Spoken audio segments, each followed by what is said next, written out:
कंठी धरिला कृष्ण मणी अवघाजनी प्रकाश अवघाजनी प्रकाश अवघाजनी प्रकाश कंठी धरिला कृष्ण अवघाजनी प्रकाश अवघाजनी प्रकाश अवघाजनी प्रकाश काला वाटू एक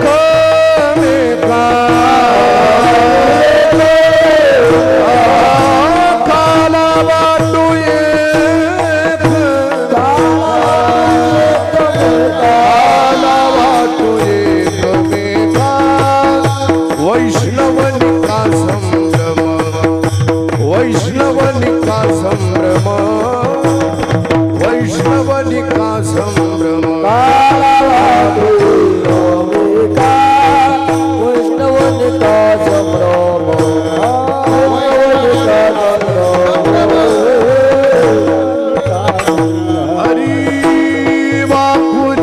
ब्रह्मादिका उत्तम लोका दाखवू उत्तम लोका दाखवू उत्तम लोका दाखवू ब्रह्मादिका उत्तम लोका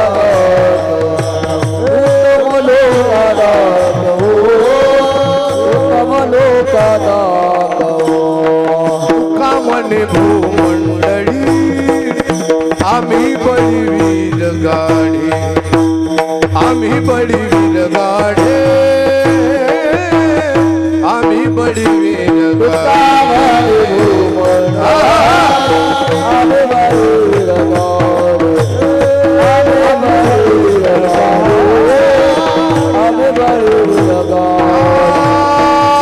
काला वाटू एक मेघा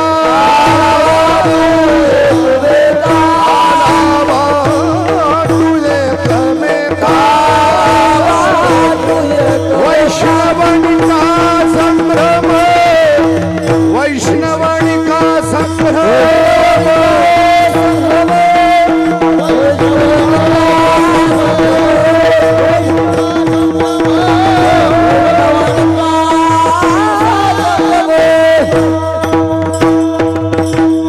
डोबार कुमार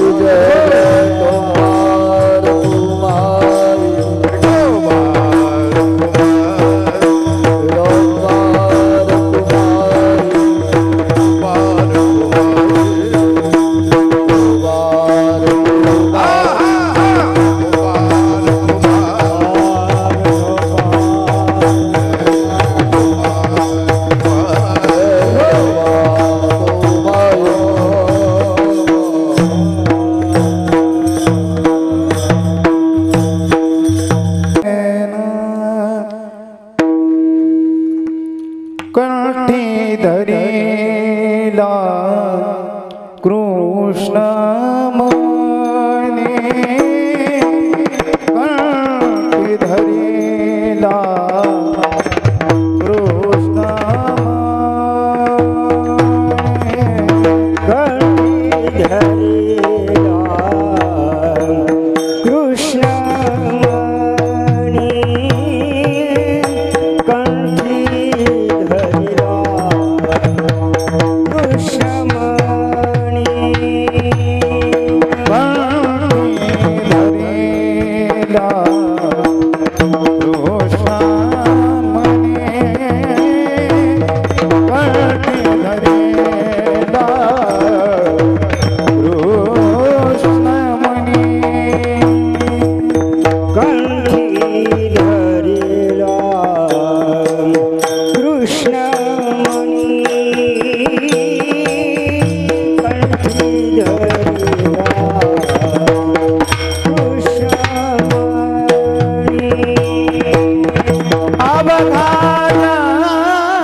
प्रकाश अवघा अवघा जनी अवघा जनी प्रकाश काल्हावा तो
कंठी धरिला कृष्णमणी अवघाजनी प्रकाश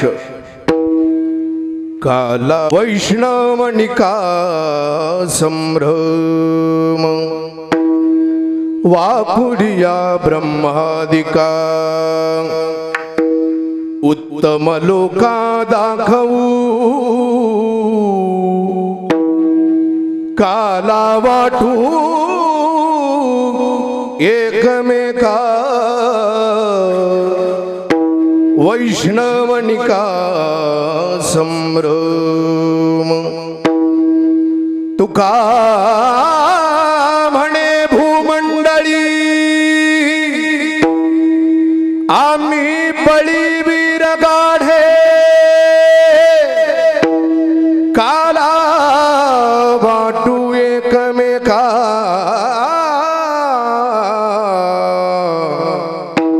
वैष्णवनिका संभ्रम पांडुरंगा करू प्रथम नमन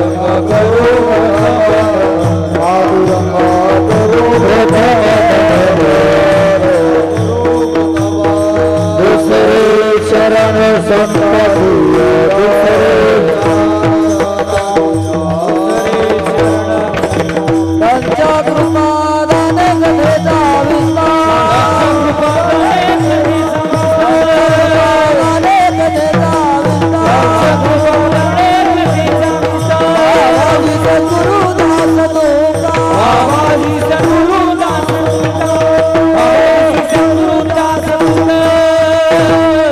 पांडुरंगा करू प्रथम नमन दुसरी चरण संताचिया त्यांच्या कृपादाने कथेचा विस्तारू बाबाजी सद्गुरुदास तुका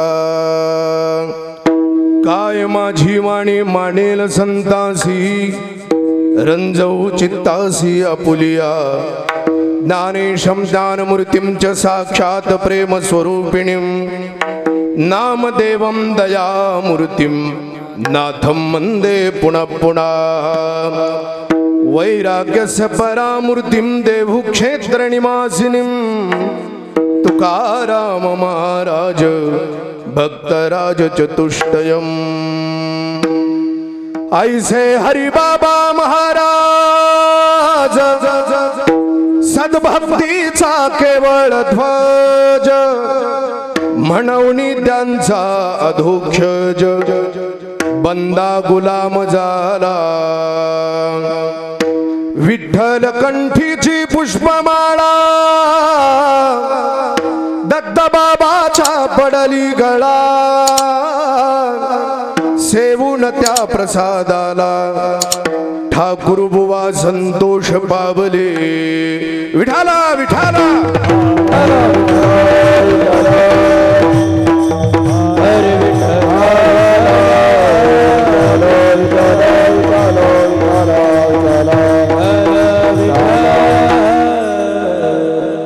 प्रस्तुत प्रसंगी प्राप्त स्थळी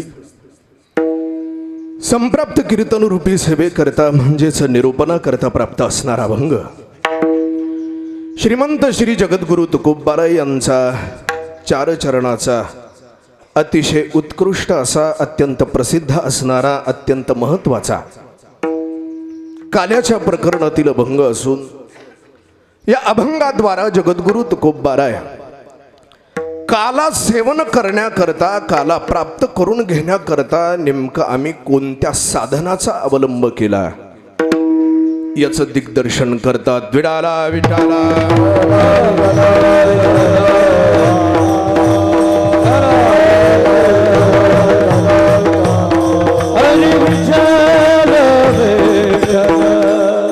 सेवेच्या आरंभाला थोडासा परिहार द्यायचा म्हणजे असा या उत्सवाचा औचित्य आपणा सर्वांनाच ज्ञात आहे तरी वक्ता म्हणून सांगणं माझं आद्य कर्तव्य आहे.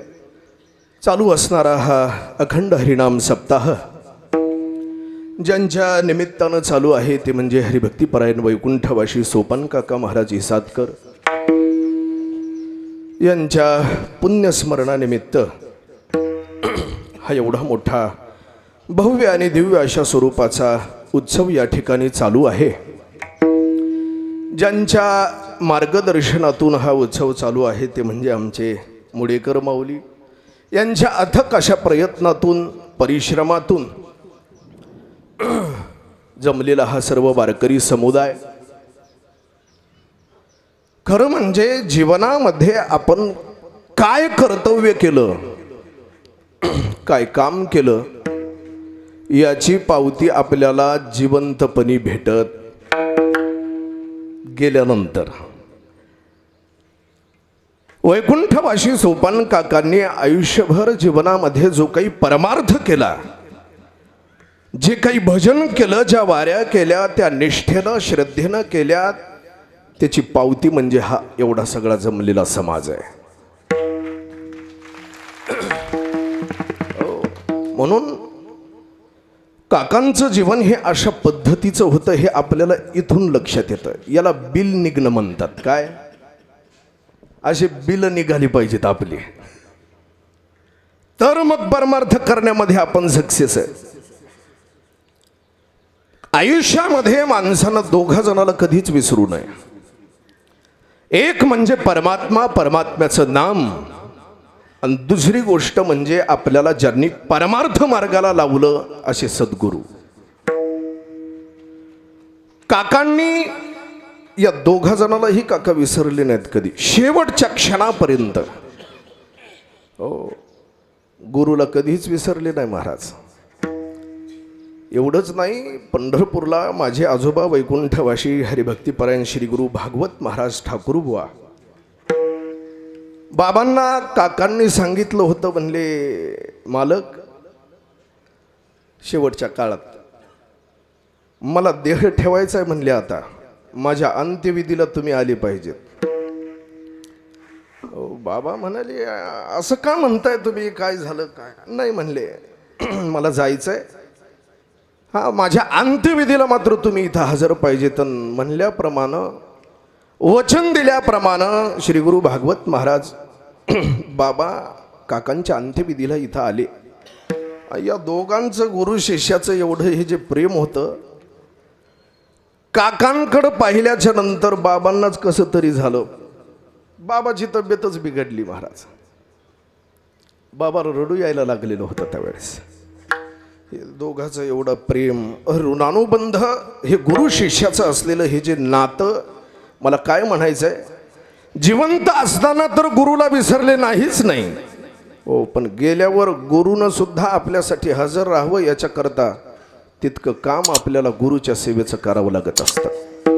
म्हणून काकाच्या बाबतीत महाराजांच्या उक्तीप्रमाणे जर सांगायचं झालं तर आपल्याला असं म्हणता येईल, शेवट तो भला माझा बहु गोड झाला, माझा बहु गोड झाला, माझा बहु गोड झाला. शेवट तो भला माझा बहु गोड झाला, माझा बहु गोड झाला, माझा बहु गोड झाला. शेवट तो भला, शेवट तो भला माझा बहु गोड झाला, माझा बहु गोड झाला,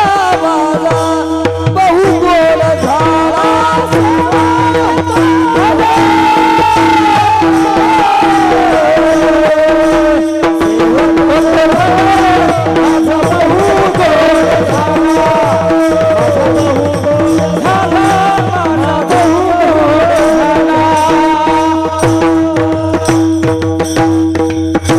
शेवट तो भला माझा बहु गोड झाला.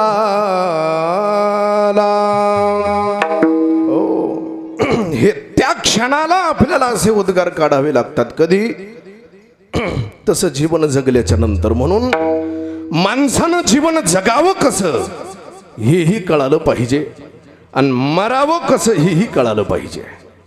हे कुठं शिकायला मिळतं? जगायचं कसं आणि मरायचं कसं हे कुठं शिकायला मिळतं? याच्याकरता सगळं संत वाङ्मय आहे. एवढे सगळे ग्रंथ याच्याच करताय. माणसानं जगावं कसं हे सांगण्याकरता गीता आहे आणि माणसानं मरावं कसं हे सांगण्याकरता भागवताची रचना आहे. मग मला सांगा, माणसानं सगळ्यात अगोदर काय ऐकावं? गीता ऐकावी का भागवत ऐकावं? बरं, जगायचं कसं हे ऐकावं का मरायचं कसं हे ऐकावं? बोला की. जगायचं कसं? बरं, अजून बोलतो मी. जे टप्प्याटप्प्यानं येणार आहे त्याची तयारी आधी करावी का जे भस्कन कधीही येऊ शकतं त्याची तयारी आधी करावी?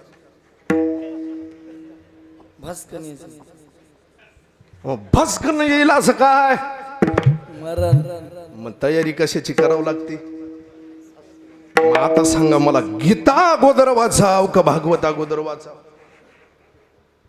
म्हणून भागवत माणसानं अगोदर वाचलं पाहिजे.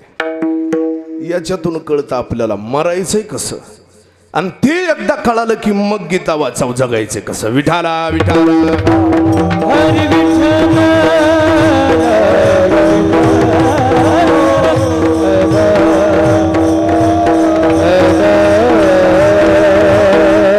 अशाच पद्धतीचं जीवन जगणारी म्हणजे ठाकूरवाचे निष्ठावंत असणारे वारकरी वैकुंठवाशी सोपान काकाई सातकर आणि त्यांच्या पुण्यस्मरणानिमित्त चालू असणारे या सोहळ्यामध्ये उपस्थित असणारे हे सर्व गुणीजन मंडळी, भाविक, श्रोते, टाळकरी, माळकरी, वादक, सर्वच मंडळी आपणा सर्वांच्या सहकार्यानं शेवटची म्हणजे काल्याच्या कीर्तनाची ही सेवा आहे. आता काल्याचं कीर्तन तसं कधी किती वाजेपर्यंत व्हावं याचेही काही नियम आहेत. 12च्या अगोदर ही कीर्तनं झाली पाहिजेत असा नियम आहे संप्रदायाचा. ओ, ही पहाटचं कीर्तन आहे. पहाट 5 ते 7, 4 ते 6 ही परंपरा आहे महाराज. आता हे कितवा प्रहर चालू आहे? आमचे माऊली मस्त सांगतात, पहिल्या पाऱ्यात पहिल्या पाऱ्यात पहिल्या पायात पहिल्या पायात पहिल्या पायात पहिल्या पायात पहिल्या पायात पहिला पारा खटपट खटपट, दुसरा पहारा लटपट लटपट, तिसरा पहारा झटपट झटपट झटपट, चौथा पहारा फटफट फटफट फट, या पहिल्या पायात पाचवा पहारा तळमळीचे राजानं, पहिल्या पाऱ्यात या पहिल्या पायात पहिल्या पायात पहिल्या पायात पहिल्या पायात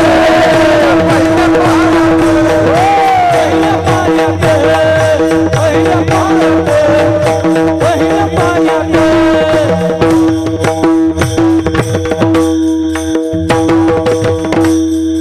प्रत्येक पाऱ्याचं वर्णन आहे. माऊली मस्त म्हणतात आमचे. पहिली या पाऱ्यात, आता हे चौथा पहर आहे. चौथा पहारा फटफट फटफट. आता हे फटकलंय ना, सकाळ झाली की माणसं चहा करतच उठतात म्हणतात. आणि महिला मंडळ सकाळ सकाळ उठलं की बघू न करत. माऊलीचे शब्द आहे असं. आणि या चौथ्या पहारातलं हे कीर्तन पुष्पकाल्याची सेवा आपण सर्वांच्या सहकार्यानं भगवान परमात्मा जशी बुद्धी देतील तेवढी मर्यादित वेळेत सेवा करण्याचा योग आहे. विठाला विठाला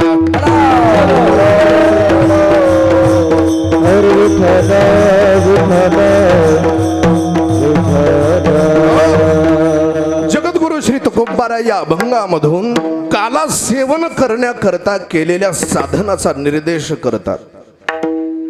असं आहे, मोठी मंडळी साधनाचा निर्देश दिग्दर्शन कधी करत असतात? साध्याची प्राप्ती झाल्याच्या नंतर करत असतात. साधन अगोदर कधीच सांगायचं नाही. यदा कदाचित जर साध्याची प्राप्ती झाली नाही तर काय करता? म्हणजे ज्यावेळेस साध्याची प्राप्ती व्हावी आणि जर लोकांचं कल्याण व्हावं अशी उदात्त भावना जर माणसाच्या अंतःकरणात असेल त्यावेळेस माणसानं साधनाचा दिग्दर्शन करावं. माणसं स्वतःचं कल्याण करून घेतल्याच्या नंतर दुसऱ्याच्या कल्याणाची जबाबदारी घेत नाहीत कधी. माणसाला वाटत नाही ना आपलं जसं कल्याण झालं तसं त्याचं व्हावं म्हणूनच मी विचारपूर्वक जाणीवपूर्वक शब्द वापरतो. लोकाचं इतराचं कल्याण व्हावं अशी उदात्त भावना जर कोणाच्या अंतःकरणात असेल तर ते म्हणजे फक्त आमचे संत महात्मे.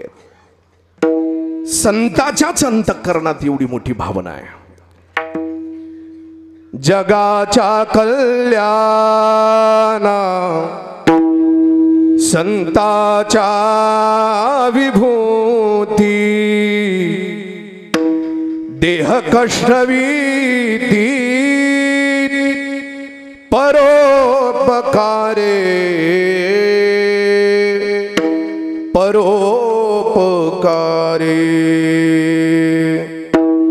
भक्तिपंथीन जगदुद्धारकत्वनिष्ठ भक्तेकैश्वर्य संपन्नत्वे सती निरपेक्ष कृपालुत्व औदार्यत्वाधिकरण भेद प्रतियोगी अवच्छेदकी भूता या जाती तादृशम जातिमत्वम संतत्वम विठाला.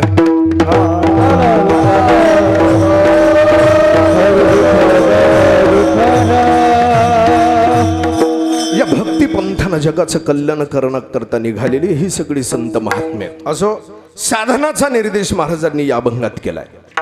परमात्मा प्राप्ती करता वारकरी संप्रदायामध्ये अनेक अशा प्रकारची साधनं आपल्या समोर दिसतात. योग मार्ग आहे, कर्म मार्ग आहे, उपासना मार्ग आहे, ज्ञान मार्ग आहे, भक्ती मार्ग आहे.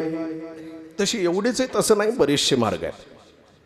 प्रामुख्यानं या मार्गाचा विचार संप्रदायामध्ये जास्तीत जास्त केला जातो. कर्म मार्ग म्हणजे काय? कर्म मार्गाने गेल्याच्या नंतर परमात्म्याची प्राप्ती होत नाही असं आहे का? परमात्म्याची प्राप्ती होते ना. गीतेमध्ये सांगतात कर्मणैव ही संसिद्धिमा स्थिता जनकादयः जनकादयः कर्मणा एव संसिद्धिमा स्थिता असा अन्वय त्याचा. म्हणजे कर्माने सुद्धा मनुष्याचा उद्धार होतो, परमात्म्याची प्राप्ती होते. दुसरी गोष्ट योग मार्ग आहे. योग मार्गाने सुद्धा, कारण भगवान स्वतः अर्जुनाला सांगतात तस्माद योगी भवार्जुन योगी परमम स्थानम उपैति चाद्यम. उपासना मार्ग सांगत असताना शास्त्र आपल्याला असं सांगतं पावावया उपासना ब्रह्मस्थानी प्रस्थान ब्रह्मस्थानी पावावया उपासना प्रस्थान. उपासना मार्ग आहे. त्याच पद्धतीचा ज्ञानमार्ग सुद्धा आहे. नान्य पंथा विद्यते अयनाय. परब्रह्माचा अपरोक्षत्वाने साक्षात्कार करायचा झाला असेल तर त्याच्याकरता काय पाहिजे? ज्ञानच पाहिजे. नान्य पंथा, अन्य पंथ अन्य मार्ग नाही. अशा प्रकारचे बरेचसे मार्ग आपल्याला शास्त्रात लिहिलेले पाहायला सापडतात. पण कर्म मार्गाने जर आपण जायचं ठरवलं तर त्याच्याकरता आधी काय काय करावं लागतं याचाही विचार शास्त्रामध्ये आलेला आहे. जेवढा विचार मला सांगता येईल तेवढा विचार सांगत पुढे जातो. कर्म प्राप्त करून घेण्याकरता माणसाला काय करावं लागतं त्याच्याकरता कर्म चतुष्टय सांगितलंय शास्त्रात. जसं साधन चतुष्टय आहे तसं कर्म चतुष्टय सांगितलेलं आहे. चतुष्टय म्हणजे चार. कोणत्या चार गोष्टी आहेत? पहिली गोष्ट इच्छुक असावा, दुसरी गोष्ट कर्माचा ज्ञाता असावा, तिसरी गोष्ट समर्थ असावा आणि चौथी गोष्ट म्हणजे शास्त्र अविरोध असावा. या चार गोष्टीचा विचार शास्त्र करतं. पहिली गोष्ट काय? इच्छुक असावा. कर्म करण्याची त्याची इच्छा पाहिजे. उगीच गावातल्या ब्राह्मणानं सांगितलं म्हणले आंघोळीला जा म्हणून निघालो, हे असं जमत नाही. ब्राह्मणाने सांगितलं सत्यनारायण घाला म्हणून घातला. आपली काहीतरी त्याच्या प्रती भक्ती पाहिजे. हे उगा असं बळच जमत नाही. बरं इकडं बरवे माझ्या केले मने अन पंथेने निघाले. परमार्थामध्ये बळ बळ बळ करणं काही कामाचं नाही. इकडं अंतःकरणातून पाहिजे.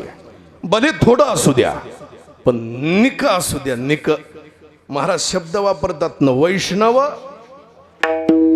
असं निक पाहिजे. त्याला निरस दूध पाहिलं ना तुम्ही पिला असेल तशातला प्रकार आहे. कर्म करण्याकरता इच्छुक असावा. दुसरी गोष्ट कर्माचा ज्ञाता असावा. कोणतं कर्म, यज्ञ यागादिक वगैरे वगैरे कर्म सांगितलेले जातात. ते काय झालं, ब्राह्मणानं तो अग्निदंड आणला. अग्निदंड आणल्याच्या नंतर घासला एकमेकावरती. घासावं लागतं ना, घासून घासून यज्ञ प्रज्वलित करावा लागतो. आजही काही असे मोठमोठे ब्राह्मण आहेत, अग्निहोत्री म्हटलं जातं त्यांना. घरामध्ये आजही पिढ्यान पिढ्यापासून चालत असलेला न विझलेला अग्नी आजही आपल्याला पाहायला सापडतो. अग्निहोत्री ब्राह्मण म्हटलं जातं त्याला. ते ब्राह्मण मग ते एकमेकावरती ते अग्निदंड घासून घासून यज्ञ प्रज्वलित करतात. 2 तास त्या ब्राह्मणानं अग्निदंड असा एकमेकावरती घासला. घासून घासून 2 तासानंतर बळबळ यज्ञ पेटला. ब्राह्मणाने घाम पुसला आणि घाम पुसल्याच्या नंतर त्या यजमानाला सांगितलं, यजमान आचमनम कुरु, आचमन कर. हो, आचमन कर म्हटल्याबरोबर त्या पठ्ठ्यानं कळशी घेतली आणि यज्ञातच ओतली. हो, कर्माचं ज्ञानच नव्हतं त्याला. कर्माचं ज्ञान असावं लागतं. तिसरी गोष्ट समर्थ असावा. म्हणजे यज्ञ करण्याकरता यज्ञामध्ये हत्तीच्या सोंड्यासारखी तुपाची धार लागते. असू द्या. आणि चौथी गोष्ट म्हणजे शास्त्र अविरोध असावा. राजसूय या करण्याकरता ब्राह्मण, वैश्य आणि शूद्र यांना शास्त्र विरोध सांगितलेला आहे. वैश्यस्वम आदी आदी भरपूर विषय. तसा कर्म करण्याकरता एवढ्या सगळ्या गोष्टी कराव्या लागतात. पण कर्माने उद्धार होतो का, प्राप्ती होते का भगवंताची, याच्याकरता श्रुती मातेचं प्रमाण देऊन सांगतो. श्रुतीनं पहिला कर्म ठोडवला. न कर्मना न प्रजया न धनेन त्यागेन एके अमृतत्व मानुषो न कर्मणा. कर्मठ्याचा विषय संपवला. पुढाले योगी. आता योग साधना प्राप्त करून घेण्याकरता काय करावं लागतं, त्याच्याकरता 8 अंगाचा अभ्यास करावा लागतो. यम, नियम, आसन, प्राणायाम, प्रत्याहार, ध्यान, धारणा, समाधी या 8ही अंगाचा अभ्यास करावा लागतो. याच्यातलं एक अंग जर शिकायचं झालं तर त्याच्याकरता 12 वर्ष लागतात. किती? 12 8. आणि मग कवा आश्रम बांधायचा, कधी बंगला बांधायचा, कधी लग्न करायचे पोरा बाळाचे. बरं, यदा कदाचित योग आणि आपला योगायोग जुळून आला तरी योग साधना करणाऱ्या योगाला आत्मउद्धाराच्या बाबतीत, परमात्माच्या प्राप्तीमध्ये संशय राहतो का? आमच्या ज्ञानोबरायनं त्याच्यावरती लाल शेरा मारला महाराज. मनोनी योगाची वाटा जेरी घाले गा सुभटा तया दुःखाचा वाटा भागाला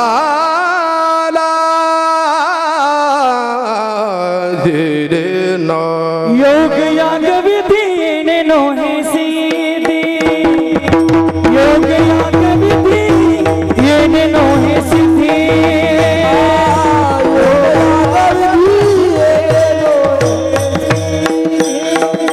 योग याग विधी येने नोहे सिद्धी.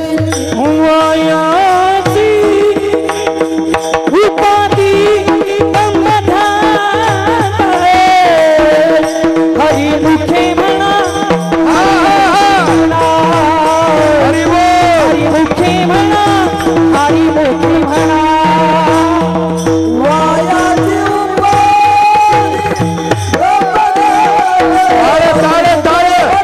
हरिमुखे म्हणा, हरिमुखे म्हणा, हरिमुखे म्हणा.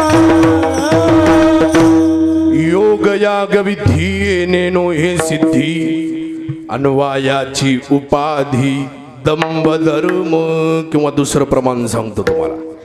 ज्ञानोबाराय सांगतात अष्टांग योगे नशिनी जे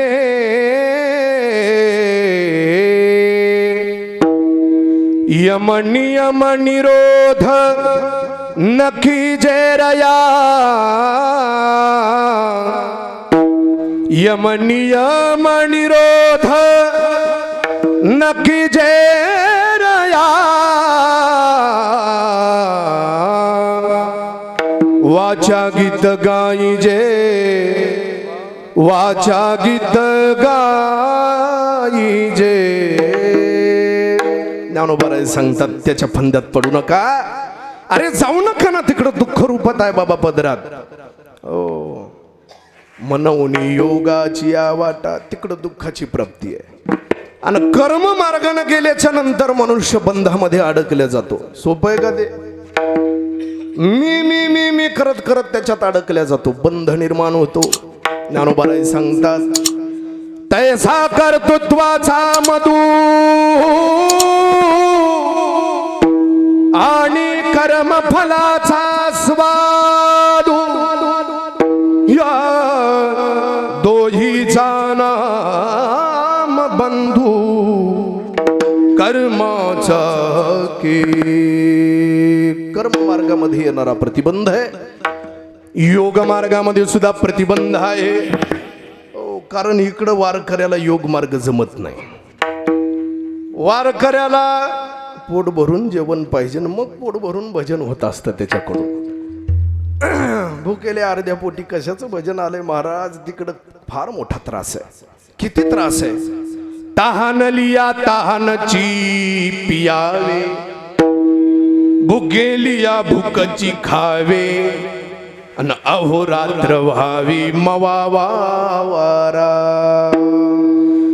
योग साधना करत असताना जर आपल्याला तहान लागली तर उठून जाऊन पाणी पिऊन येऊन परत बसता येत नाही असं ना. बरं, तहान लिया तहानची पियावी, तहानच तहान भागवायची. भुके लिया भुकची खावे, भूक लागली असल असं समजायचं आपण खाल्लंय, आता उठायला जमत नाही बाबा तिथून. एवढा खडतर मार्ग आहे योग मार्ग. म्हणून आमचे ज्ञानोबाराय सांगतात तिकडल्या मार्गाने जाऊ नका. पुढे उपासना मार्ग. उपासना मार्ग. आता उपासना कशी प्राप्त होत असते? आता त्याच्यात दोन गोष्टी. झाली तर उपासना द्वैतात्मक घडते, द्वैतापत्ती काढली तर सकाम घडते. दुजे जव जव घडे तव तव संसार भय जोडे. झाली उपासना तर ती सकाम घडते आणि मग ते मनुष्य लोकांतराला जातो. आत्मउद्धाराची परमात्म्याच्या प्राप्तीची गोष्ट कानावरती पडणं कठीण आहे, म्हणून उपासना मार्ग कठीण आहे. पुढे चला म्हणले ज्ञान मार्ग आहे. आता ज्ञान मार्गामध्ये काय करावं लागतं? त्याच्याकरता साधन चतुष्टय संपन्न असावं लागतं माणसाला. विवेक, वैराग्य, शमदमादी, षटक संपत्ती, मुमुक्षुता या चारही गोष्टीचा अवलंब त्या साधकानं त्याच्या जीवनामध्ये करावा लागतो. विवेक म्हणजे सत्संगतीने आत्मा अविनाशी व क्रियारहित असून तद व्यतिरिक्त सर्व विनाशी व चंचल आहे असा ज्याचा निश्चय, त्याला काय म्हणतात? असे पाहिजे श्रोते, याला विवेक म्हणतात. वैराग्य, इहलोकापासून ते ब्रह्मलोकापर्यंत अनुकूल मानले गेलेले जे काही सगळे भोग आहेत, त्या भोगाच्या विषयी होणाऱ्या त्यागाच्या इच्छेला काय म्हणतात? वैराग्य. याला कडकडीत वैराग्य म्हणावं. शमदमादी षटक संपत्ती. शम म्हणजे इंद्रिय निग्रह, दम मनो, शम मनो निग्रह, दम म्हणजे इंद्रिय निग्रह, शम दम श्रद्धा, गुरुवाक्य आणि वेदांत याच्यावरती असणारा विश्वास, याला श्रद्धा म्हटलं जातं. उपरम, उपरम या शब्दाचा अर्थ उपरती, थोडक्यात संन्यास. तितिक्षा म्हणजे कष्टा वाचून सहन करणं. या सगळ्या गोष्टी तथा मुमुक्षुता नावाची एक गोष्ट आहे. आत्यंतिक दुःखाची निवृत्ती आणि परमानंदाची प्राप्ती, याला मोक्ष म्हणा. आणि अशी मोक्षाची इच्छा ज्याच्या अंतःकरणात आहे त्याला मुमुक्षु म्हणा. हे सगळं असं एवढं करावं लागतं. म्हणजे पाठ करायचं नाही बरं, हे पाठ करून जमत नाही, आचरणात आणावं लागतं. आणि एवढं सगळं आचरणात आणल्याच्या नंतर सुद्धा देवाची प्राप्ती आहे का? एवढं करून सुद्धा प्रतिबंध आडवेत महाराज. असंभावना, विपरीत भावना या सगळ्याच्या सगळ्या आडव्या येत राहतात. तथा एवढं ज्ञान घेता घेता घेता माणसाला अहंकार कधी होतो हेच कळत नाही. माणसं म्हणतात 2 व्याख्या पाठ केले की पठ्ठ्याला वेदांत कळला. अरे जीवनमुक्त आहेत आम्ही आधीच का? ग्रंथ झाले की माणसं असं म्हणतात अहंकार आडवा येतो. म्हणून ज्ञानोबा याचं विश्लेषण करत असताना असं सांगतात, नवला अहंकाराची गोठी विशेषे न लगे अज्ञाना पाठी सज्ञानाचे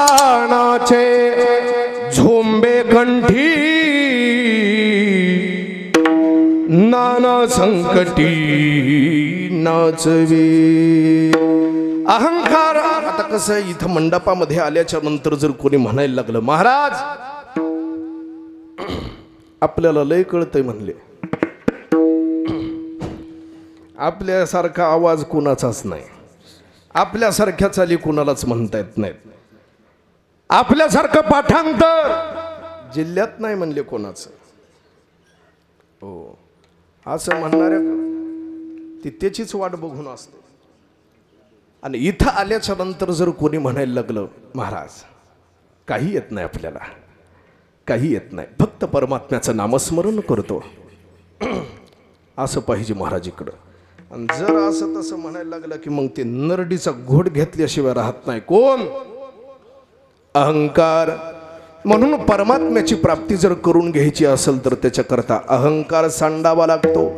काय काय सांडावं लागतं नाथ महाराज त्याचं दिग्दर्शन करतात. सांडावी सन्मान अहंता, सांडावी श्रेष्ठत्व पूज्यता. आणि त्याच्यानंतर मग ब्रह्मसायुज्यता तैलावे. या बऱ्याचशा गोष्टी आपल्याला त्याग करावा लागतो, सगळ्याच्या सगळ्या सांडून टाकाव्या लागतात. त्याच्यामध्ये मुख्य म्हणजे अहंकार आहे.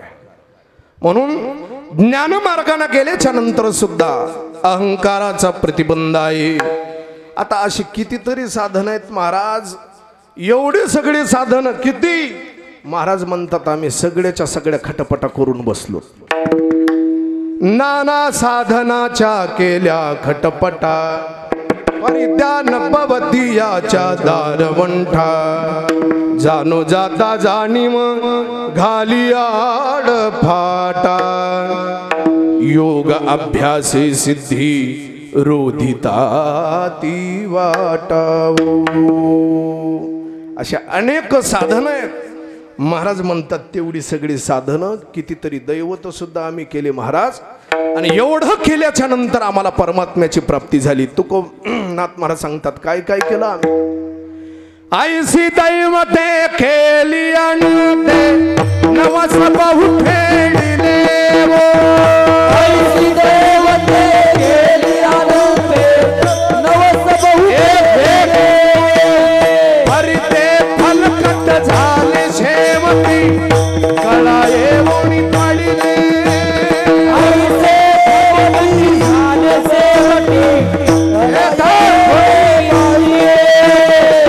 बहुजाचले दुःख भोगिले चौदिशी व्यापिले. बहुजाचले दुःख भोगिले झाले मी उदास. एवढे साधन केल्याच्या नंतर उदास झालो म्हणजे झाले मी उदास. धरिली कास पंढरी पाहून जीव माझा हर्षला. जीव माझा हर्षला न तुझ म्या फुलबरा बांधिला. फुलबरा बांधिला फुलबरा बांधिला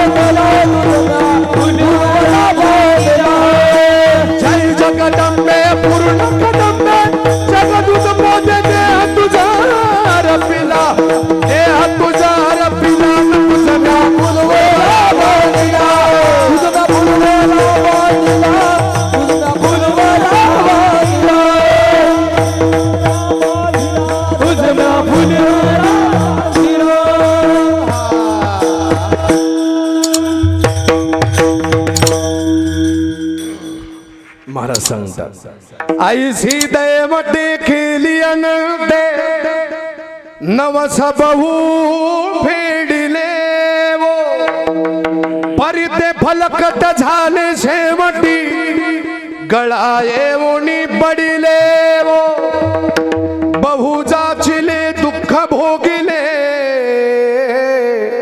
चौदिशी व्यापिले वो झाले मी उदास एवढी साधनं केल्याच्या नंतर उदास धरिली कास उन्हाची पंढरी पाहून जीव माझा हर्षला पंढरी पाहून याचा अर्थ कोणत्या मार्गाचा अवलंब केला माणसाला परमात्म्याची प्राप्ती करून घ्यायची पण त्याच्याकरता साधा मार्ग पाहिजे सुलभ पाहिजे सुखकर पाहिजे कल्याणकारी पाहिजे श्रेयस्कर मार्ग पाहिजे आणि हे सगळं साधू संतांना ओळखलं आणि सगळ्यात सोप्या अशा मार्गाची निर्मिती केली तो म्हणजे भक्तिपंथ आहे भक्तिपंथ बहु सोपा पुण्य नागवे या पापा या भक्तिपंथाचा मार्ग अवलंबला जगाला सांगितलं या मार्गाने चला या जर मार्गाने चालले न पडे गुंता कोठे काही कारण बाकीच्या सगळ्या साधनापेक्षा श्रेष्ठ साधन जर काही असेल काय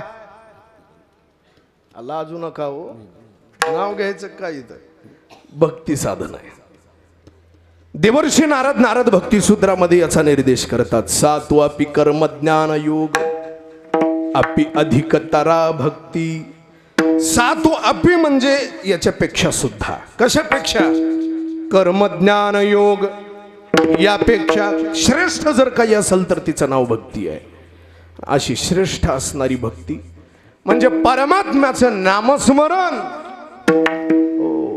हे कंठामध्ये धारण केलं का मग आपण काला सेवन करण्याचा अधिकार आपल्याला प्राप्त होतो महाराज अभंगाच्या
कृष्णमणी अन अवघाजने प्रकाश महाराज सांगतात कंठामध्ये आम्ही काय धारण केलं कृष्णमणी आता कृष्णमणी म्हणजे नेमकं काय कृष्णमणी या शब्दाचा अर्थ काय परमात्म्याचं नाम म्हणजे मण्यासारखं आहे कशासारखं आहे मण्यासारखं आहे मणी या शब्दाची व्याख्या जर आपल्याला पाहायची झाली रत्नावली रत्नप्रभा असे संस्कृतमध्ये काही ग्रंथ आहेत त्याच्यामध्ये त्या रत्नाची मण्याची व्याख्या आलेली मणी कशाला म्हटलं जातं ज्या ज्या जातीमध्ये जे जे सर्वोत्कृष्ट आहे त्याला काय म्हटलं जातं मणी म्हटलं जातं चूडामणी मणी मणी असे जे प्रकार आहेत कृष्णमणी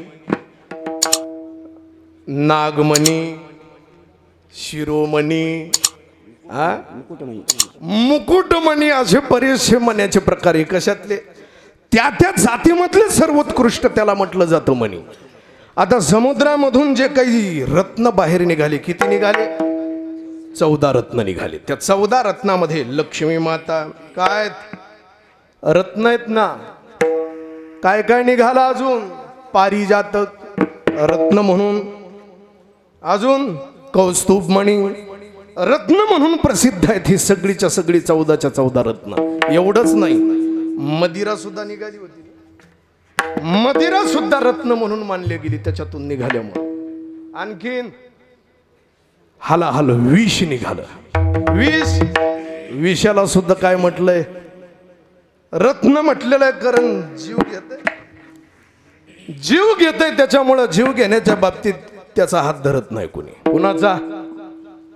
म्हणून त्याला सुद्धा त्या जातीमध्ये रत्न म्हटलेलं आहे. आपल्याकडं तान्हाजी मालुसरेला नररत्न म्हटलं जातं. हो, अलीकडल्या काळात पाहायचं झालं तर राणी लक्ष्मीबाई असतील, हो, अहिल्यादेवी होळकर असतील, हे रत्न म्हणून अशा प्रसिद्ध आहेत महाराज. याला रत्न म्हटलं जातं.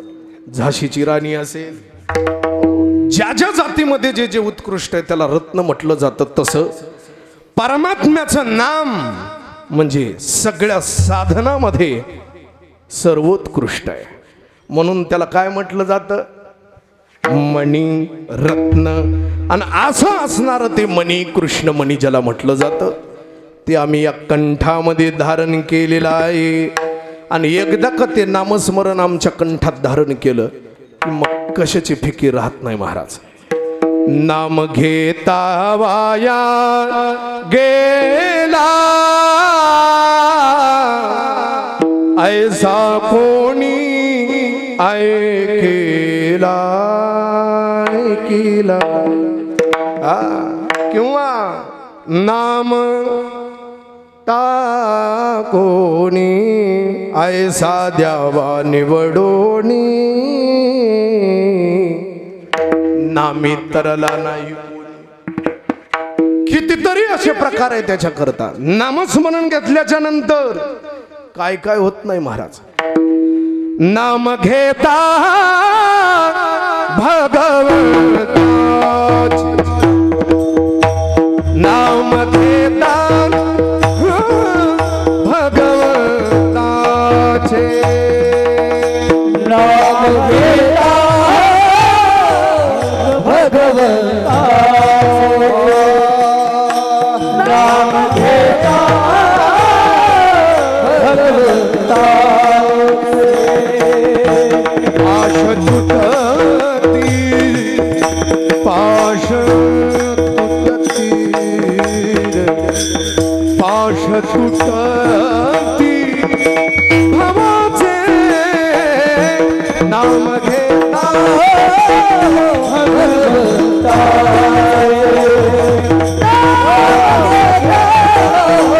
भगवंता. कोणाचा गणिका पुराचारी, गणिका पुराचारी, देवे तारिली, देवे तारिली, देवे तारिली, देवे तारिली. अहिल्या नारी, अहिल्या नारी, जे जे नामी रक्त झाले येथे केशव तारिले, नाम घेता भगवंता.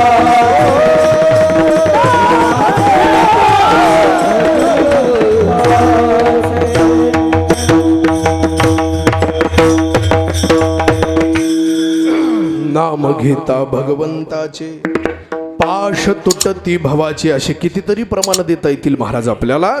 म्हणून भगवंताचं नाम हे जर पाहिलं तर ते कृष्णमणी आहे. कृष्णमणी या शब्दाचा दुसरा जर अर्थ पाहायचा झाला तर कृष्ण या शब्दाचा अर्थ आहे, कृष्ण म्हणजे काळा. कृष्ण म्हणजे काय? काळा, काळा मणी. आता काळ्या मण्याचं महत्त्व तुम्हाला नाही कळायचं,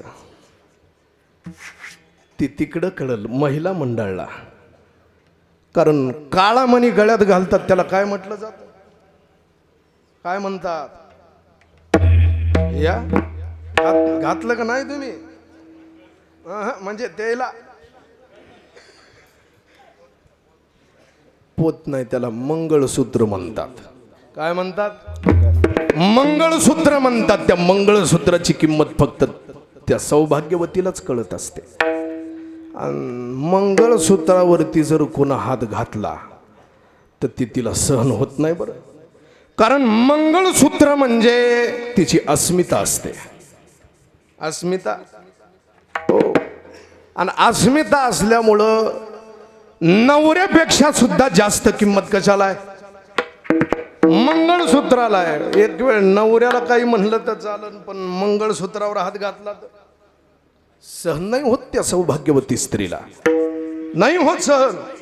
हो, ती नवऱ्याला ठोकून काढल, पण मंगळसूत्राला कधी हात लावू देत नाही. कारण तिची ती अस्मिता असते. आणि म्हणून हे जसं त्या सौभाग्यवतीची अस्मिता आहे, त्याच पद्धतीनं या सबंध वारकऱ्यांनी, साधू संतांनी त्या परमात्म्याचं मंगळसूत्र आपल्या गळ्यामध्ये धारण केलेलं आहे. म्हणून मानवी जीवनाची इति कर्तव्यता कोणती? ज्या दिवशी वारकरी साधक त्या परमात्म्याची पत्नी होतो ना, त्या दिवशी जीवनाची खरी इति कर्तव्यता आहे. कारण तुकोबाराय असतील, ज्ञानोबाराय असतील, यांनी काय केलं? परमात्म्याची पत्नी होण्याचं भाग्य प्राप्त करून घेतलं महाराज. ज्ञानोबारायची भाषा पहा ना तुम्ही. जीवेची या जीवा प्रेम, भावाची या भावा, तुझ वाचुनी केशवा अनु नावडे, जीवे अनुसरली अजुनी कान वेदिया नवा तोसये प्राणू माझा. शब्द पहा. वेगिया नावा तो सये. सये किंवा रूप पाहता लोचनी सुख झाले हो, साजनी सये सखये माये बाये गे. असे शब्द माणसाच्या मुखातून शोभतात का स्त्रीच्या मुखातून? ज्ञानोबाराय पुरुष असताना सुद्धा या शब्दाचा प्रयोग करत असताना आपल्याला दिसतात. याचं कारण हेच आहे की परमात्म्याची पत्नी होण्याचं भाग्य महाराज प्राप्त करून घेतलं. तुकोबारायचा सुद्धा विचार करा. तुकोबारायच्या बाबतीत काय कारण? हो, ते पिंगळा वगैरे व्यभिचाराचे जे काही अभंग आहेत की नाही, व्यभिचार प्रकरण, त्या प्रकरणातून जर आपण पाहिलं तर आपल्याला लगेचच लक्षात येईल. आधिल्या भ्रतारे काम नव्हे पुरा, आधिल्या भ्रतारे काम नव्हे पुरा, म्हणून व्यभिचारा,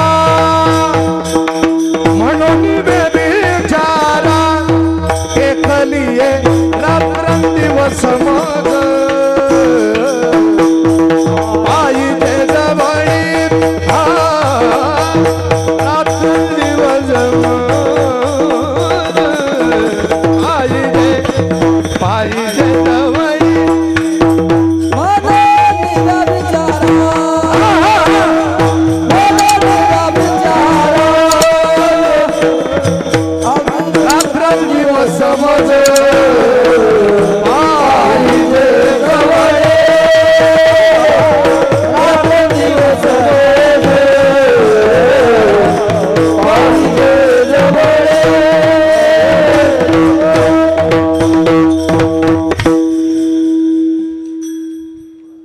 आधिल्या भ्रतारे काम नव्हे पुरा, मनोनी व्यभिचारा टेकलिये.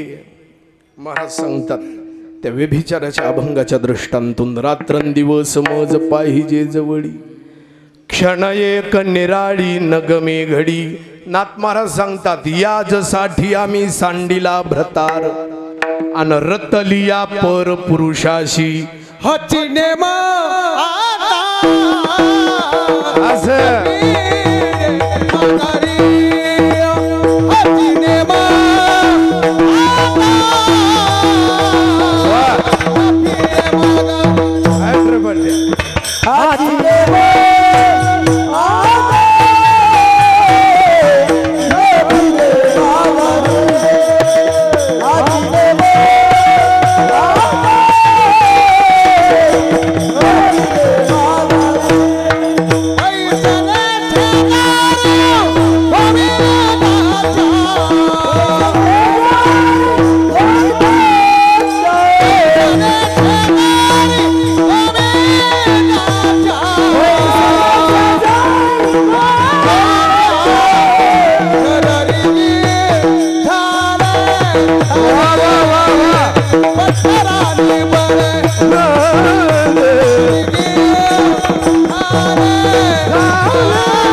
हाचीने माता न फिरे माघारी बैसले शेजारी गोविंदाचे काय म्हणून बसले घर रिगे झाले पटरानी बळे आणि माझ्याकरता इथला शब्द महत्वाचा आहे वरिले सावळे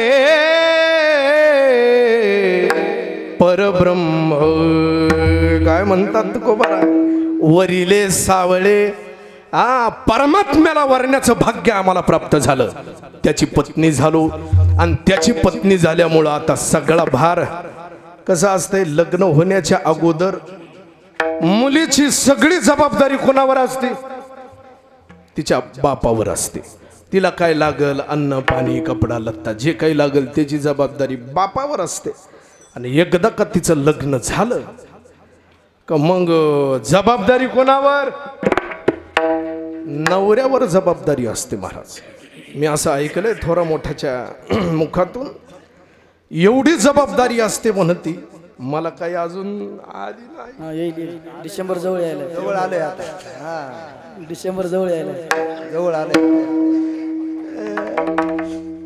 एवढी जबाबदारी असते ऐकलेलं म्हणून सांगतो याची पॅन्ट फाटली तर जमते पण तिची साडी फाटता कामा एवढी जबाबदारी असते महाराज तिची सगळं सगळं तिच्या करता तिचा सगळ्याचा सगळा भार त्याच्यावरती असतो तुका म्हणे भार किंवा तुका म्हणे घालू तुका म्हणे लग्न बाज ते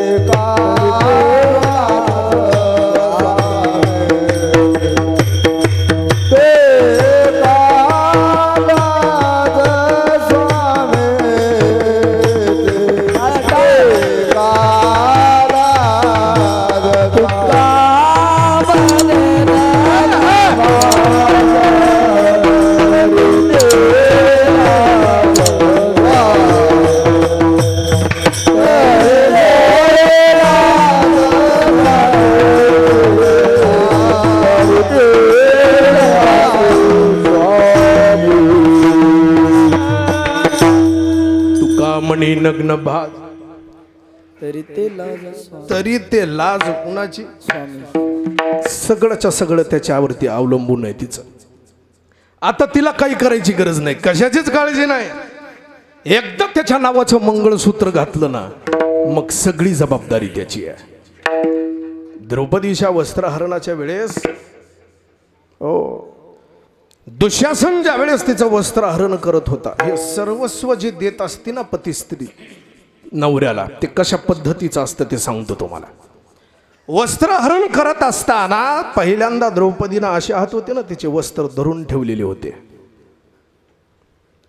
गोविंद द्वारकावासीन कृष्ण गोपी जनप्रिय भागवतामध्ये जे काही वर्णन आलेलं आहे पहिल्यांदा अगोदर ती असे हात आहे द्रौपदीचे कारण स्वतःचं रक्षण स्वतः करते असा आविर्भाव तिच्या अंतःकरणात होता म्हणून असे हात होते आणि ज्यावेळेस तीही सुटलं मग तिनं परमात्म्याला हाक मारण्याकरता सुरुवात केली कोठे गुंतलासी द्वारकेच्या राया वेळ का सखया लावी देला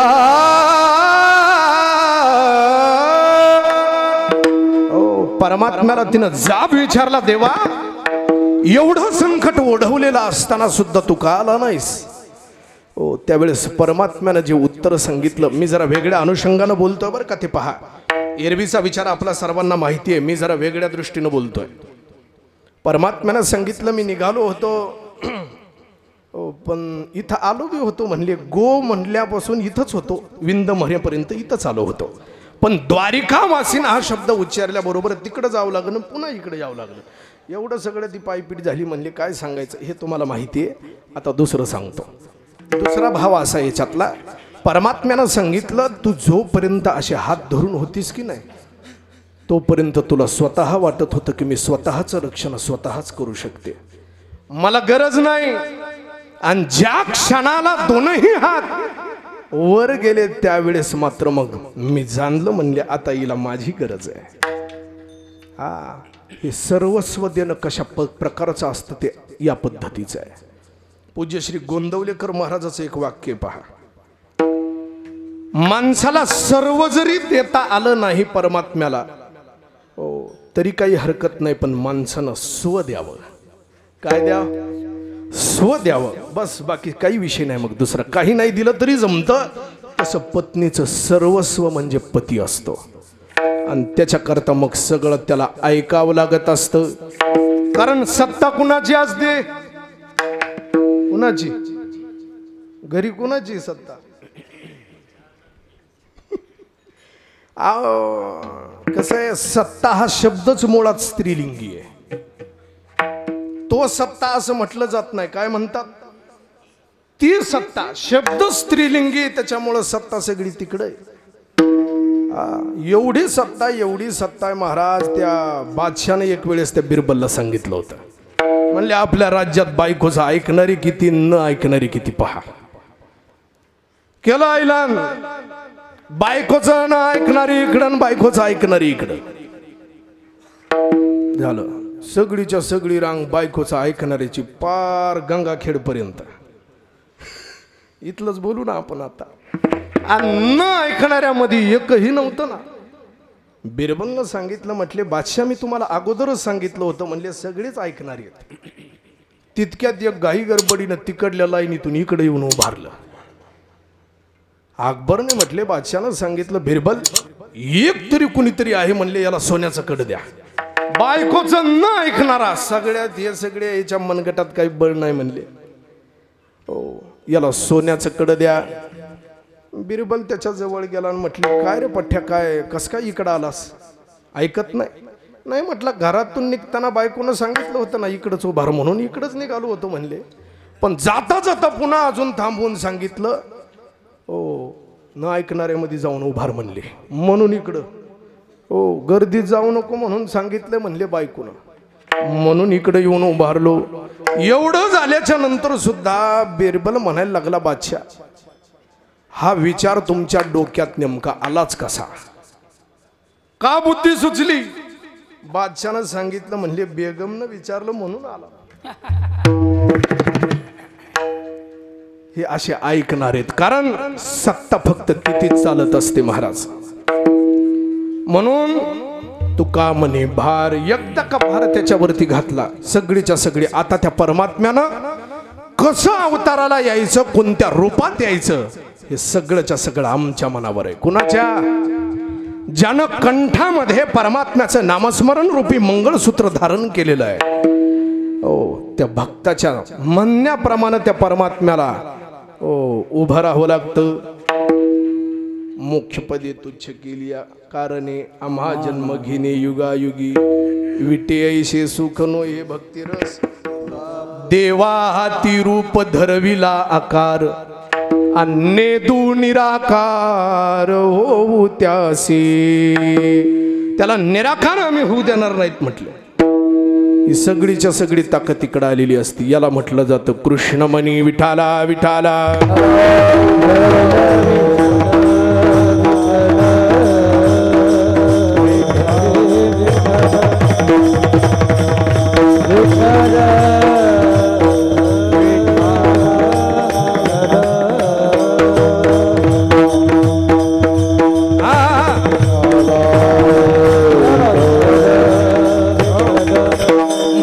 कंठी धरिला कृष्णमणी आणि अवघाजनी प्रकाश.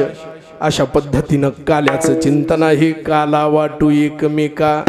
या काला वाटण्याचा सेवन करण्याचा अधिकार ते मंगळसूत्र गळ्यात धारण केल्याच्या नंतर प्राप्त होतो. काला वाटू एकमेका. एक एका नाही म्हणले, एक मेका एकमेका असा शब्द आहे. वैष्णवनिका संभ्रम. तसा काला वाटण्याचा अधिकार, घेण्याचा, खाण्याचा अधिकार सगळे वेगवेगळे. तिथं सगळे वेगळे. काला करणारे वेगळे, खाणारे वेगळे, वाटणारे वेगळे, सेवन करणारे वेगळे, घेण्याचा अधिकार वेगळा आहे. प्रत्येक काला करण्याचा अधिकार फक्त दोघाला, फक्त दोघाला. एक म्हणजे देव आणि दुसरे म्हणजे संत. देवाला अधिकार आहे भानुदास गीती गात प्रसाद देतो पंढरीनाथ. दुसरे म्हणजे आमचे संत. काला करदी संत जन सवे त्याच्या नारायण. अशा पद्धतीचा हा काला. दुसरे संत आहेत. एकच टाळी झाली चंद्रभागे वाळवंटी माझा ज्ञानराज गोपाळासी लायावा ज्ञानोबा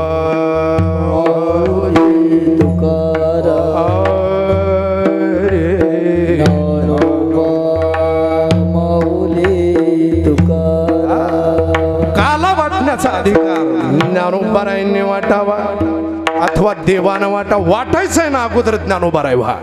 मग काला वाटण्याकरता जा. काला वाटू एकमेका वैष्णवनिका संभ्रम वाकुडिया ब्रह्मादिका उत्तम लोका दाखवू. काला वाटू एकमेका वैष्णवनिका संभ्रम. अशा पद्धतीचा काला सेवन केला की मग या भूतळावरती आमच्या इतकं कोणी बळी नाही. तुका म्हणे भूमंडळी आम्ही बळीवीर गाडे.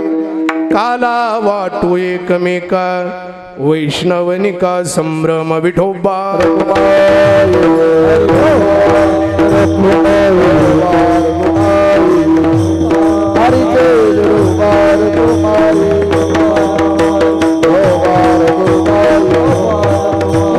खबरदार.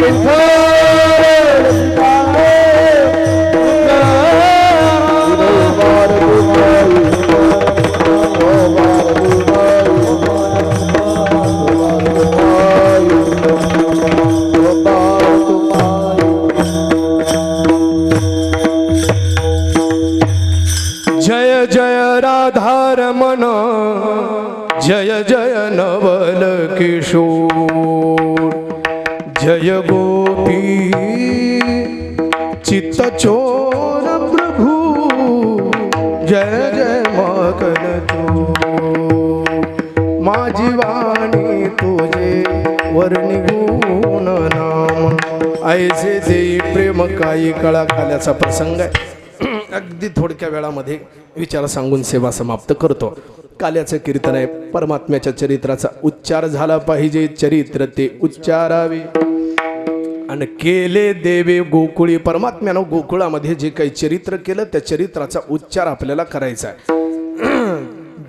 महाराज असं नाही म्हणले चरित्र ते विस्तारावे, मग आपल्याला विस्तार करता आला असता. ते म्हणले फक्तच उच्चारावे, म्हणून उच्चार करून थांबणार आहे. परमात्म्याचं चरित्र तसं फार मोठं आहे. जन्माला येण्याच्या अगोदरपासून परमात्म्याच्या चरित्राला सुरुवात झालेली आहे. प्रत्येक लीला आहेत, कितीतरी लीला आहेत. पण भगवान श्रीकृष्ण परमात्म्याचं सगळंच वेगळं आहे महाराज, सगळंच वेगळं आहे. रामचंद्र प्रभूचा जर विचार केला अवताराच्या दोन्ही अवतारामध्ये, तर रामप्रभूचं सगळंच वेगळं आहे आणि भगवान श्रीकृष्ण परमात्म्याचं सगळंच्या सगळं वेगळं आहे. सामान्य माणसाला, साधकाला परमार्थामध्ये सहज रीतीनं वागता येण्यासारखं, आचरण करता येण्यासारखं जीवन जर कोणाचं असेल तर ते म्हणजे प्रभू रामचंद्राचं आहे. रामचंद्र प्रभू ज्या पद्धतीनं वागले त्या पद्धतीनं सगळ्यालाच वागता येतं, पण कोणी वागत नाही. आणि भगवान श्रीकृष्ण परमात्मा ज्या पद्धतीनं वागले तसं वागणं शक्य नाही, पण सगळ्याची मरमर तिकडच आहे. हे काय ते 16,108 सगळं तिथंच अडकून बसलंय. माणसं त्याच्याच करता म्हणून भगवान श्रीकृष्ण परमात्म्याच्या चरित्राचा अवलंब वागण्याकरता म्हणून करतात. दोघाच्या अवताराचं चिंतन करायचं झालं तर दोघंही वेगवेगळे आहेत महाराज.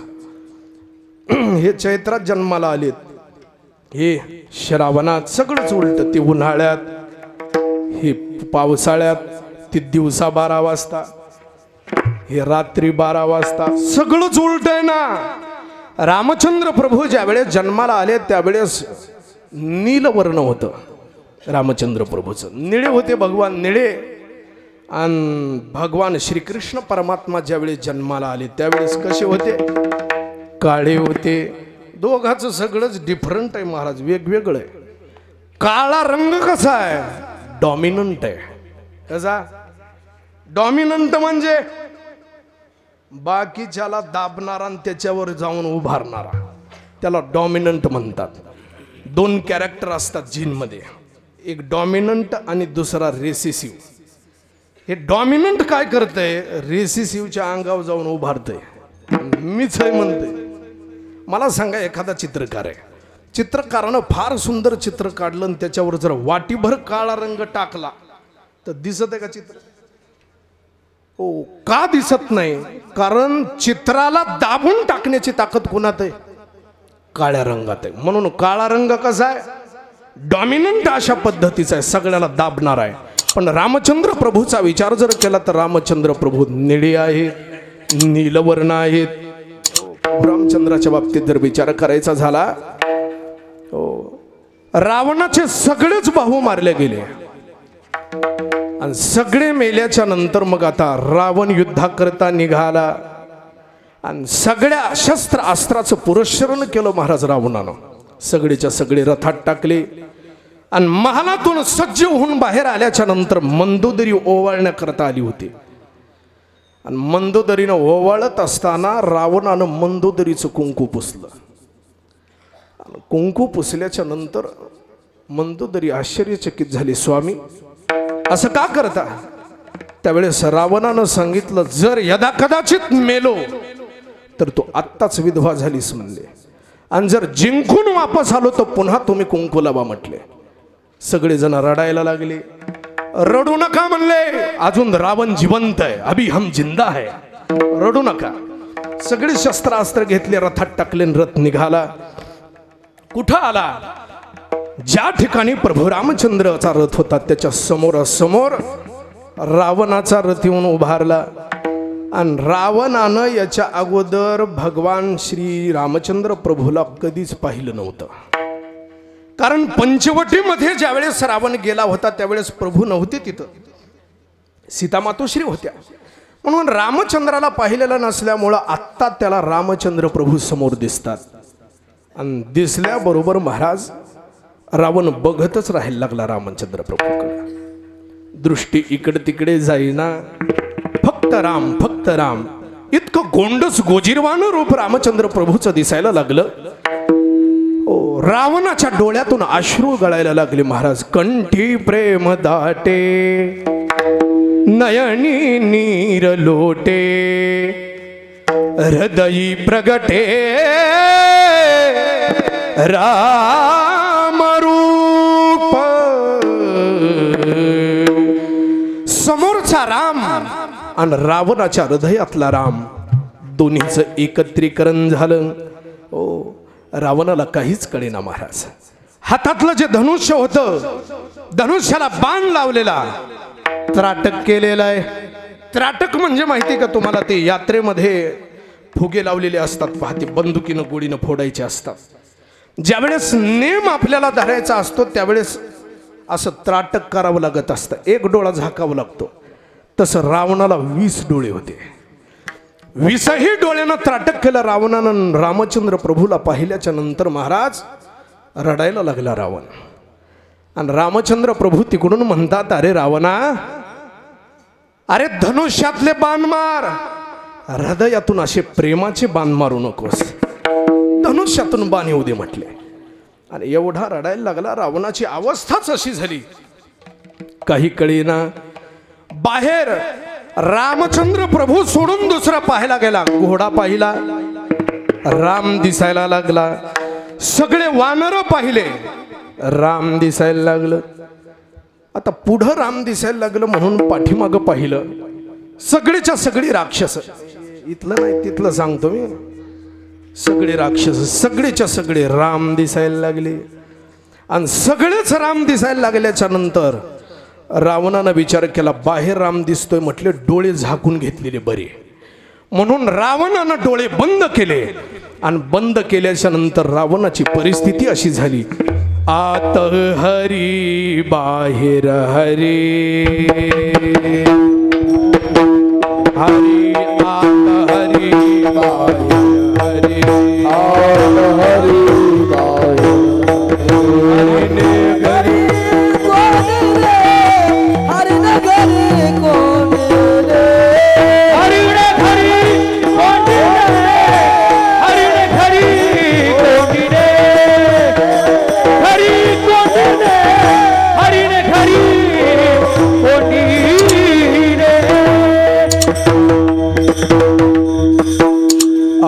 हरी बाहेर हरी. आत पाहिलं तर आतही रामच दिसायला लागली. बाहेर हरी, हरीने घरी कोंडिले, हरीने कामा घातला चिरा, वितवरा मुकविले. अशी परिस्थिती झाली. हातातलं धनुष्य गळून पडलेलं आहे. जशी अर्जुनाची अवस्था झाली त्याच पद्धतीनं रावणाची अवस्था आहे. धनुष्य बाण हा खाली पडलेला आहे. रावण थर थर थर थर कापायला लागलाय. डोळ्यातून अश्रू चालू आहेत. रथामधून खाली उडी टाकली आणि खाली उडी टाकल्याच्या नंतर सगळंच्या सगळं सैन्य रावणाकडे पाहायला लागलं. काय झालं आमच्या राजाला? का रथातून उडी टाकली? हातातून धनुष्य बाण गळालेलं आहे, नेमकं झालंय काय? सगळेजण स्तब्ध झाले. सगळे पाहायला लागले. रावणानं कशाचाच विचार केला नाही. एवढं सगळं मला सगळंच्या सगळं राम दिसायला लागलंय. माझी मंदोदरी लाडकी प्राणप्रिय सखी मला नेहमीच सांगायची, मालक तुम्ही रामचंद्र प्रभूला एकदा शरण जा बरं. शरण गेल्यानंतर तुमची अवस्था पालटून जाईल. तुम्ही असे राहणार नाहीत, ती मला सारखी सांगायची. आज मला रामचंद्र प्रभूचं दर्शन झालेलं आहे. आज मला हा झालेला आनंदाने झालेली प्राप्त झालेली अवस्था मला माझ्या सखीला सांगायची. म्हणून रावणानं खाली उडी टाकली महाराज. आणि रावण लंकेच्या दिशेनं पळायला लागला. राक्षस विचार करायला लागले, सैन्य विचार करायला लागला, आपला राजा पळायला लागला आपल्याला सोडून. नेमकं झालंय काय? ओ रावण इकडं आला. लंका दुर्गावर बाहेर दरवाजावरती उभे असणारे चोपदार होते. आणि त्या चोपदाराकडे पाहून महाराज रावण म्हणायला लागला, रामा रामा तुम्ही इकडं कधी आलात? ओ तुम्ही रथात होतात ना आत्ता? अहो तुम्ही तिथंच शोभून दिसता माझ्यासोबत युद्ध करण्याकरता. इकडं कसे काय आलात? कधी आलात? त्यावेळेस त्या चोपदाराने सांगावं, ओ मालक सरकार आम्ही लंका दुर्गावरचे चोपदार आहेत. लंकानाथ रावणाचे सेवक आहेत आम्ही, राम नाहीत आम्ही. त्यावेळेस रावणानं सांगायचं, रामा खोटं का बोलता माझ्यासोबत? तुम्ही रामच आहात. झालं. पाया पडायला लागला, भेट घ्यायला लागला. आत आला. मंदोदरी कुठे आहे? लवकरात लवकर बाहेर आहे, मला तुला आनंदाची गोष्ट सांगायची. आत गेला. महालात गेल्याच्या नंतर राणी वशातून महाराज मंदोदरीला हाक मारल्यानंतर मंदोदरी अशी बाहेर आली. आणि मंदोदरीला पाहिल्याच्या नंतर रावणानं साष्टांग दंडवतच घातलं महाराज मंदोदरीच्या पाया. कारण रावणाला आता मंदोदरी मंदोदरी म्हणून दिसत नव्हती, आता रामच दिसायला लागली. मन हे राम झाले, मन हे राम झाले. साष्टांग दंडवत घातलं. रामा तुम्ही आमच्या राणीवशामध्ये कसे काय आलात? ओ पुन्हा रडायला लागला, पुन्हा पाया पडायला लागला. आणि त्यावेळेस मंदोदरीच्या डोळ्यातून अश्रू आले आणि म्हणायला लागली, स्वामी ओ याच्याच करता म्हणत होते, म्हटले मी प्रभू रामचंद्राची एकदा तरी भेट घ्या. ओ तुम्हाला भक्तीची नशा आत्ता कुठं चढली? म्हटले स्वामी ज्या पद्धतीनं मंदोदरीला मंदोदरी न समजता तुम्ही राम समजता, हीच परमार्थातली उच्च कोटीची अवस्था आहे. ओ मला हेच पाहिजे होतं. म्हटले हेच पाहिजे. ज्या अर्थानं हे विसंगतीचं बोलणं तुमच्या मुखातून बाहेर येतं, त्या अर्थी तुम्हाला भक्तीची नशा चढली स्वामी. मालक आणि महाराज रावण तिथं निचेष्टित पडला, निचेष्टित पडला. आणि निचेष्टित पडल्याच्या नंतर रावणाला समाधी लागली महाराज. समाधी उत्थान झालं दुसऱ्या दिवशी. आणि रावण विचारायला लागला मंदोदरीला, मंदोदरी कुठं आहे मी? त्यावेळेस मंदोदरीनं झालेला प्रकार सांगितला. असं असं झालं. म्हटलं तुम्ही इथं आलात, आता तुम्हाला पुन्हा युद्ध करण्याकरता रणांगणावरती जायचंय. आणि त्यावेळेस रावण निघण्याकरता निघाला, सगळी शस्त्र घेऊन महाराज जाण्याकरता. आणि रावणानं सांगितलं, म्हटले मंदोदरी आता येत नाही. म्हटले मी आता परत नाही येत. हो, रामरूपच झाला महाराज रावण. पुन्हा माघारी नाही आला, रामरूप झाली. हो, जसं रामे कौसल्या माऊली त्या पद्धतीनं रावण सुद्धा रामरूप झाला. युद्धामध्ये प्रभू रामचंद्र पाहिल्याच्या नंतर रावणाची ही अवस्था झालेली नाथ महाराज वर्णन करतात रामायणामध्ये. युद्धी ठक पडले लंकानाथा, जीवची पारिखा आता, इंद्रियाची सत्ता रामरूप झाली. रावण म्हणायला लागला, रामा राम तो वैरी नव्हे राजा, सखा जीवलग माझा, 10 मुखे 20 भुजा, फेडीला केरू. आता राम माझा वैरी नाही, राम तो वैरी नव्हे राजा. ही अवस्था महाराज रावणाची. रावण म्हणायला लागला, रामा ओ रामा, मी तुम्हाला पाहिलं नव्हतं म्हटलं याच्या आधी कधी. जर तुम्हाला पंचवटीमध्ये अगोदर पाहिलं असतं तर सीतेला उचलून इकडे घेऊन येत नव्हतं म्हटले मी. मग अहो मी मरून तुमची बायको झालो असतो म्हटला. एवढे सुंदर आहात तुम्ही, एवढे सुंदर असा मी मरून तुमची बायको झालो असतो. पहा रावणाचे शब्द कसे आहेत. एवढे भगवान प्रभू रामचंद्र सुंदर आहेत, नीलवर्णीय. तसे आमचे कान्हा, कान्हाजीचा रंग म्हणजे काळा आहे.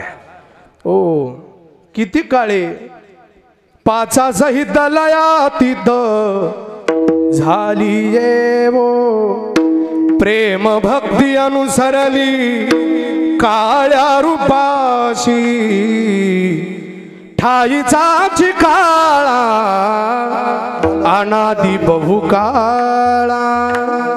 ओ ती गवळण म्हणते महाराज, अमावस्येच्या काळ्या रात्री काळी घागर घेऊन, काळे कपडे परिधान करून काळ्या यमुनेचे पाणी घेण्याकरता ओ या काळ्या रात्री काळ्या रस्त्यानं मी निघाले. बुंथ काळी बिलावर काळी, यमुना जळे हो काळी ओ माय. मी काळी कासोळी काळी, गळा मोती कावळी काळी ओ माय. एकली पानिया नवजाय साजनी, सवे पाठवा मूर्ती सावळी ओ माय. विष्णुदास नाम्याची स्वामिनी काळी, कृष्णमूर्ती बहु काळी ओ माय. आणि या काळ्याला अनुसरल्यानंतर कसं आहे, काळा नवरा असल आणि गोरी बायको असल. आता ते माऊलीचा काही विषय नाही समजायचा.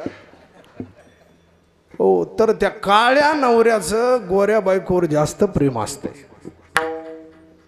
असते का नसते?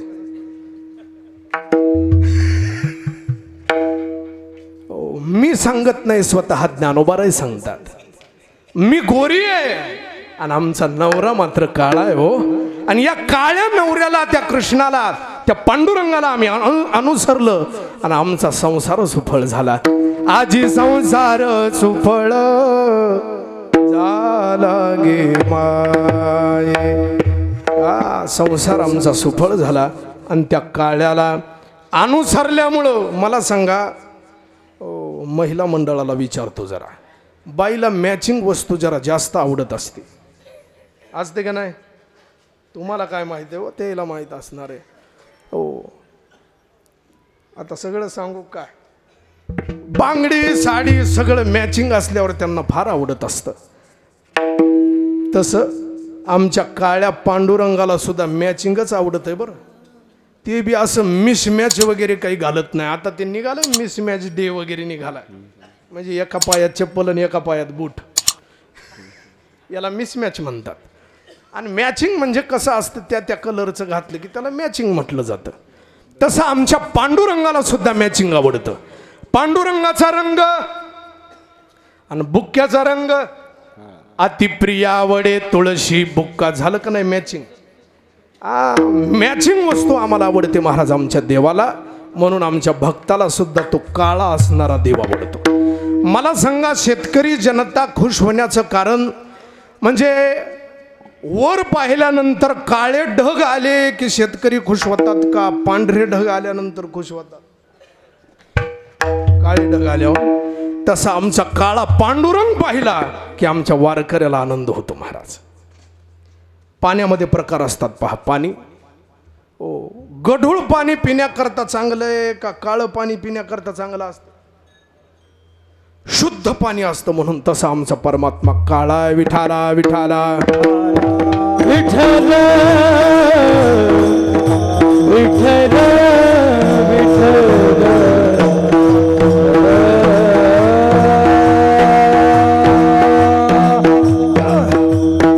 असा आमचा परमात्मा काळा आहे. याला अनुसरा, याची भक्ती करा. हे सांगत असताना सगळेच्या सगळे संत महात्मे थकून गेले ना महाराज. तरी सुद्धा लोकाला कळना झालंय.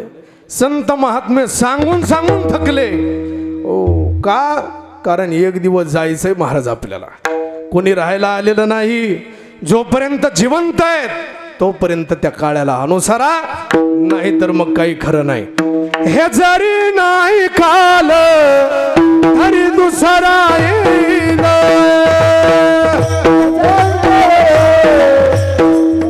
दुसरा येईल हे जरी नाही काल. सरती शेवटी बा काळ बांधून नेल.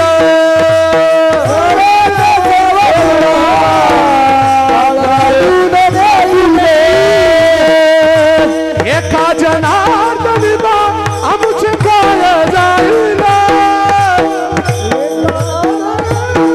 आमचे काळ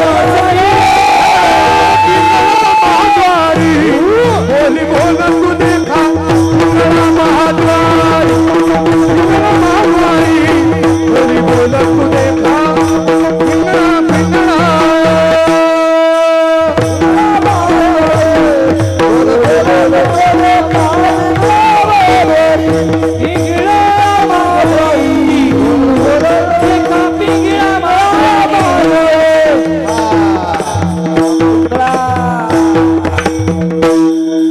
पिंगळा महाद्वारी हे जरी नाही काल तरी दुसरा येईल वगैरे वगैरे वर्णन आहे.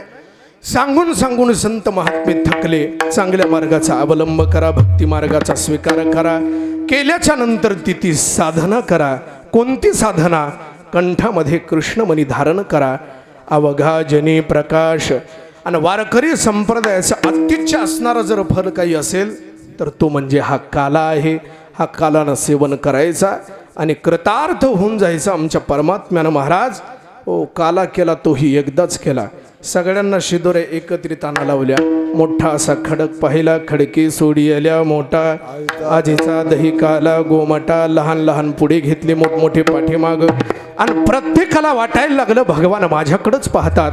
शुकाचार्य मुनी वर्णन करतात. बिभ्रद्वेनुम जठरपटयो शृंगवेत्री च कक्षेवामी पानोम सृण कबलम तत्फला निंगुलेषु तिष्ठन्मध्ये सुपरिसुरदो हासयन्नर्मभिस्वैहि. स्वर्गे लोके मिशति बुभुजे यज्ञ बुग्बार केले. पुंडली श्री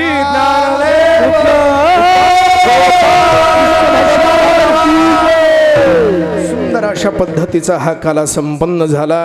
या ठिकाणी आपल्याला संतांच्या संगतीमध्ये हा काला सेवन करण्याचं भाग्य सर्वांना प्राप्त झालेलं आहे.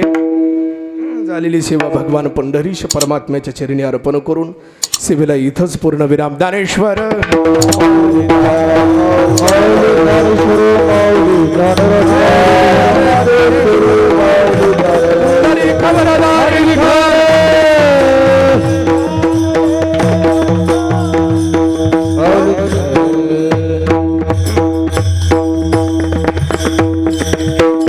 सगळ्यांनी एकदा हात वर करा बाबा. सगळ्यांनी करा प्रामाणिकपणे. ओ भगवान पाहतात बरं तुम्हाला, खाली घेऊ नका. हा, एक टाळी वाजवायची बरं. तुकाराम तुकाराम तुकाराम तुकाराम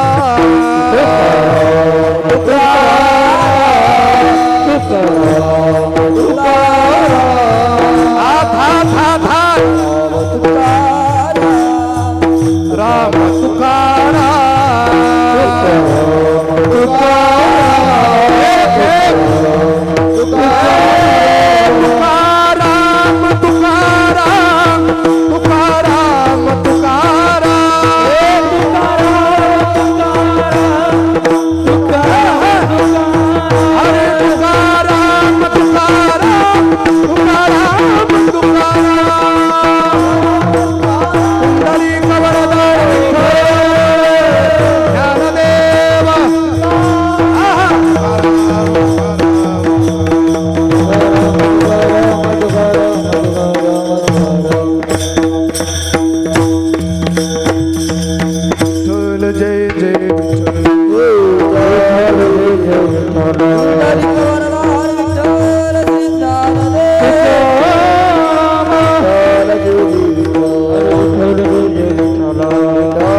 हरी हरी विठ्ठल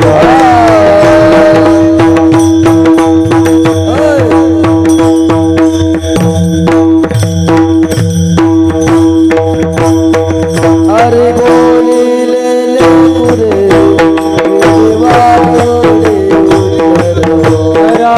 क्षमा परात महाराज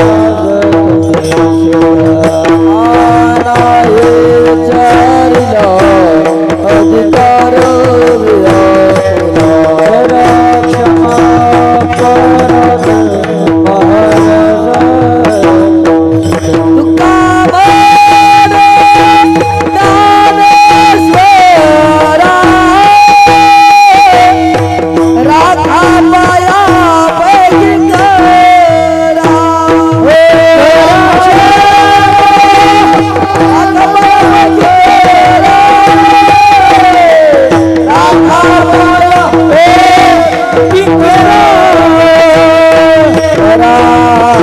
क्षमा अपराध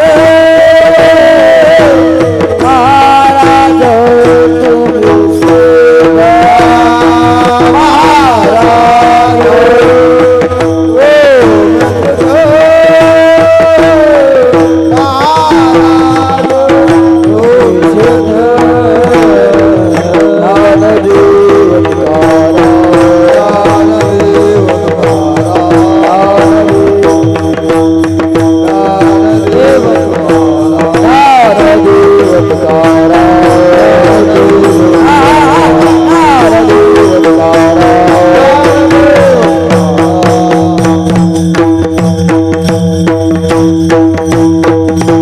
महाराज समाधान तुमचे देखील चरण उठावे से मना नाही नारायण आगवान तो मन दिवसावली उठावे से मना नाही नारायण उठ नका तुका म्हणे भोग दिला निवारला उठावे से मना उठ नका अरे करोने आरती चक्र